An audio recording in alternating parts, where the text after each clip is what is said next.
Hello guys, welcome back to my channel, and today we'll be learning the basics of Adobe Premiere Pro in 12 minutes. Let's get started.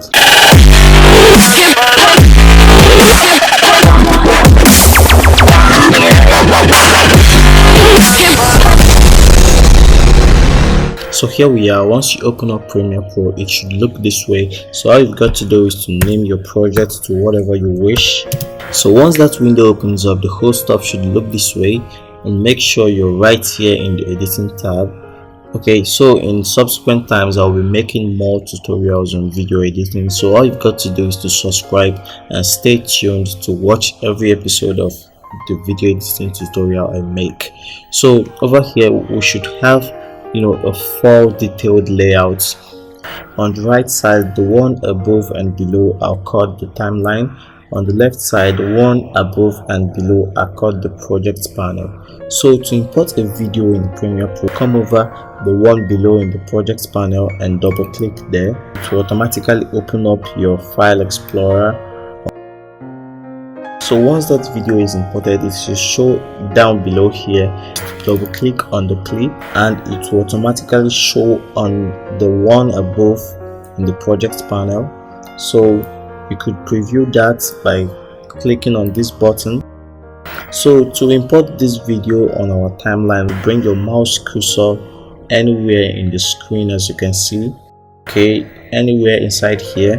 So you should hold and drag that video from here to down here. Okay, I'm gonna repeat this procedure, just delete this. So to import this video down here in our timeline, we'll have to press and hold anywhere inside here and drag that video down. Okay, so it's automatically showing on our timeline over here, so we could still preview. Okay, so the next thing we have to be doing now is to know the usefulness of some of these tools over here, which are more essentials than the rest. So over here we have the marking tool and the mark out tool. There's a shortcut for it. You could just press I and O on your keyboard. So this tool is used to cut out the portion of the video or audio that you want. So assuming we don't want this whole part and we just want from maybe here, I could just press the marking to mark in that part, and then maybe to somewhere here you press the mark out tool and it has a shortcut O and the marking I.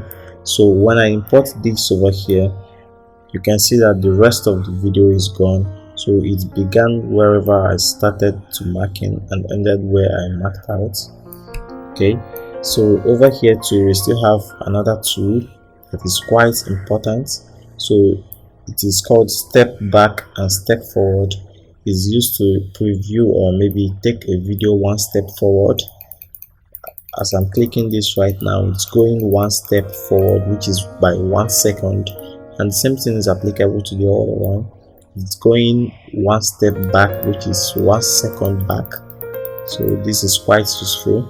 Then over here we have another tool. Assuming you don't have the strength to drag this mouse cursor all the way to move to any portion of the video, so all you've got to do is just click on this go to out and it will automatically take you to the end of the video. Okay, and the opposite one, which is go to end, will take you to the beginning of the video, such as this.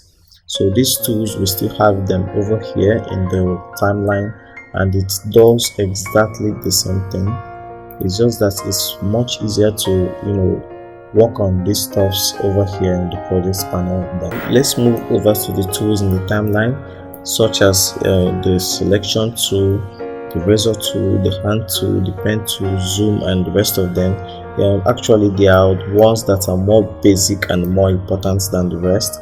So we'll be starting off with the selection tool, which is used to do most of the functions in Adobe Premiere Pro. Like it's used to highlight, drag the videos around, and most of the job here is done with the selection tool. So the next one we're going to be looking at is the razor tool, which has a shortcut. Simply press R on your keyboard and it will open up the razor tool. sorry, press C on your keyboard to open up the eraser tool, and that's it over there. And it is used to make cuts on a video. So assuming we want to cut maybe from somewhere here, so all we've got to do is to bring the eraser tool and cut in that place. Okay, so it's now a two different video, and to shift this video to maybe forward or backward, we bring the selection tool, which has a shortcut of V, and then move this video to anywhere of your choice. Okay, then we still have the hand tool, which has a shortcut of H. Assuming you zoom into this thing and you want to move around, you use the hand tool. Okay, and we have the zoom tool.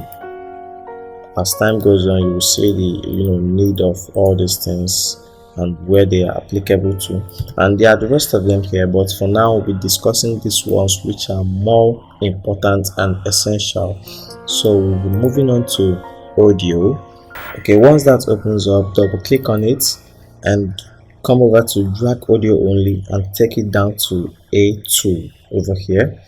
Okay, as you can see, the audio is far way longer than the video over here. Okay, so this is where we'll be using tools like the razor tool. So come over here that the video ended and cut the audio from there. So highlight the the selection tool and click on this portion of the audio, right click on that and press clear. Okay, so come over here to the project panel. You could see effects control, you could see audio mixer clip and metadata. Okay, all these things we'll be discussing them in our next tutorial, but for now let's discuss the basic ones. Okay, over here in the effects control, we could see scale, position, rotation, opacity, volume, and the rest of them. Okay, so scale means resizing the video or maybe changing the size. Okay, so over here we could see the scale at 100. When you increase the scale, you could highlight that and type in whatever you want, but I will just do it this way. Come over here and bring your mouse cursor, that symbol will open up, so you could increase the scale. Okay, we could see the effects on our video. So when you decrease that, you could see the effects tool is creating some borders. 960, when you increase 960, the video is going right. Okay, but when you decrease 960, the video is going left. Okay, so still on position, when you increase 540, the video is coming down, but when you decrease 540, the video is going up. There's another way to rescale or reposition videos. All you've got to do is to come over to the video and double click on it. Okay, you could see these borders over here, so you could play around with the position and drag to wherever you wish. So that's it. So when you want to increase the volume of this audio, you have to highlight the clip or double click on it, then come over to audio clip mixer. So that's the scale of the volume. When you take it all the way down, the volume is decreased. If you take it all the way up, the volume is increased. So the same thing is applicable to any audio file. Okay, just as this. So come over to the effects control once again and check the opacity. So we'll be discussing keyframe and animations probably in our subsequent tutorials, but for now I would remove the keyframe. Okay, so the opacity is just a kind of the highlighting of the video, like when you want to make the video not to be visible or probably make it to be very faded, you could decrease the opacity. You could see the effect right there. Okay, so as you are decreasing the opacity, the video is fading out, but I will leave it at 100. Okay, so we still have the volume, the bypass. Okay, we'll be looking at all those ones in other tutorials. So to export, you have to press Ctrl M on your keyboard, come over to File, Export, and choose Media. So over here we have different exporting formats, so you could choose any of them, but I'll leave mine at H.264. So we have different presets too, many of them here, so I'll still leave mine at high bitrate or maybe match source schedule bitrate, anyone that works for you. Okay, so you could rename your video by double clicking on that. You could still change the destination of where you want it to be. Okay, over here the output, as you can see mine. Okay, so you don't have much to do here, unless maybe you want to decrease the the video size. Over here we can see estimated file size at 77 MB. So when you decrease the target bitrate, the file size is decreasing. Now mind you, as you're doing this, it's actually decreasing the quality of the video. So when you have done this, you could check the effects, the audio, and the rest of them. So finally you could click on Q, but it's clicking on Q has to do with a lot of things. If I should click on it, you will see what will pop out over here. Okay, Adobe Media Encoder is not installed. You could install Adobe Media Encoder. So but I will just go ahead and click on export. So once you click on export, boom, that's it, your video is exporting. So I hope you guys enjoyed this video. If you did, please like, share, and comment, and possibly suggest another tutorial you want me to do, and drop your ideas, observations, or acknowledgements. I would really appreciate. See you guys next time. I remain Ben Casino.